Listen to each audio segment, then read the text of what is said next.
নমস্কার বন্ধুরা, মুন্নির পাকশালাতে সবাইকে স্বাগত। আজকের রেসিপি গার্লিক রাইস বা রসুন রাইস। অনেক সময় আমাদের দুপুরবেলার অনেক ভাত বেঁচে যায়, রাত্রিবেলা যদি কোনো কিছু রান্না করতে ইচ্ছা না করে তখন আপনারা এইভাবে রসুন রাইসটা বানিয়ে নিতে পারেন।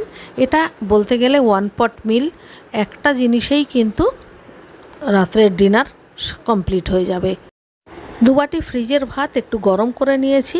এবারে এর সঙ্গে বাকি লাগবে একটা মাঝারি সাইজের পেঁয়াজ কুচি, 8-10 কোয়া রসুন, 7-8টা কাঁচা লঙ্কা চেরা আর কারি পাতা কুচি। সমস্ত ভাতগুলো আমি একটা বড় গামলার মধ্যে ঢেলে নিয়েছি। এবারে একটা হামানদিস্তার মধ্যে 10-12 কোয়া রসুন খুব ভালো করে ছেঁচে নিতে হবে। এরপর এর মধ্যেই 1 চামচ ভর্তি ভর্তি ঝাল লঙ্কার গুঁড়ো আর 1 চামচ কাশ্মীরি লঙ্কার গুঁড়ো দিয়ে দিতে হবে। আবারও সব কিছু খুব ভালো করে বেটে মিশিয়ে নিতে হবে। এটা আসলে একটু দানা দানা থাকবে, একদম মিহি হবে না। দেখুন আমি ঠিক যেমনভাবে তৈরি করেছি। এবারে এই পুরো মশলাটাই আমি ভাতের মধ্যে দিয়ে দেব। এবারে এই মশলাটা সমস্ত ভাতের সাথে ভালো করে মাখিয়ে নিতে হবে। আর এই কাজটা কিন্তু কোনো চামচ দিয়ে করবেন না, এটা হাত দিয়েই খুব ভালো করে মেখে নেবেন। ভাতের গামলাটা এক পাশে সরিয়ে রেখে এবারে কড়াই বসিয়ে দিলাম। কড়াইতে তেলেতে জিরে আর 2টো শুকনো লঙ্কা ফোড়ন দিয়ে সবার প্রথমে কাঁচা লঙ্কা কুচি আর কারি পাতা কুচি দিয়ে দেব।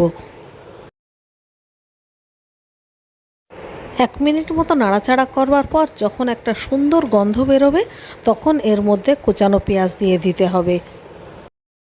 পেঁয়াজ খুব বেশি ভাজবো না, মোটামুটি একটু কালার চেঞ্জ হবে, মানে হালকা লাল হবে। তারপর এর মধ্যে একে একে বাকি মশলাগুলো দিয়ে দেব। প্রথমেই দিয়ে দিচ্ছি স্বাদ মতো নুন, এবারে 1 চামচ কাশ্মীরি লঙ্কার গুঁড়ো আর দিয়ে দেব 1 চামচ জিরের গুঁড়ো। 1 মিনিট মতো মশলাগুলো পেঁয়াজের সাথে ভালো করে কষিয়ে নিয়ে এইবারে আগে থেকে যে রসুন আর শুকনো লঙ্কা মেশানো ভাত রেডি করে রেখেছিলাম সেটা দিয়ে দিতে হবে। এবারে গ্যাসের ফ্লেম মিডিয়ামে রেখে অন্তত 5 থেকে 7 মিনিট এই ভাতগুলোকে রান্না করতে হবে, মানে ফ্রাই করতে হবে।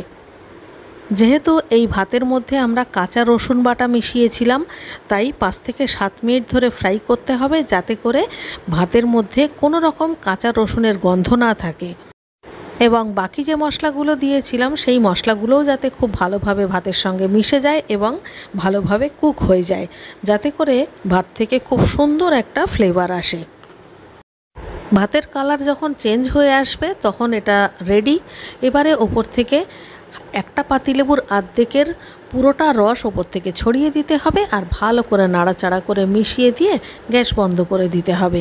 আমাদের হট গার্লিক রাইস বা চিলি গার্লিক রাইস পরিবেশনের জন্য একদম রেডি।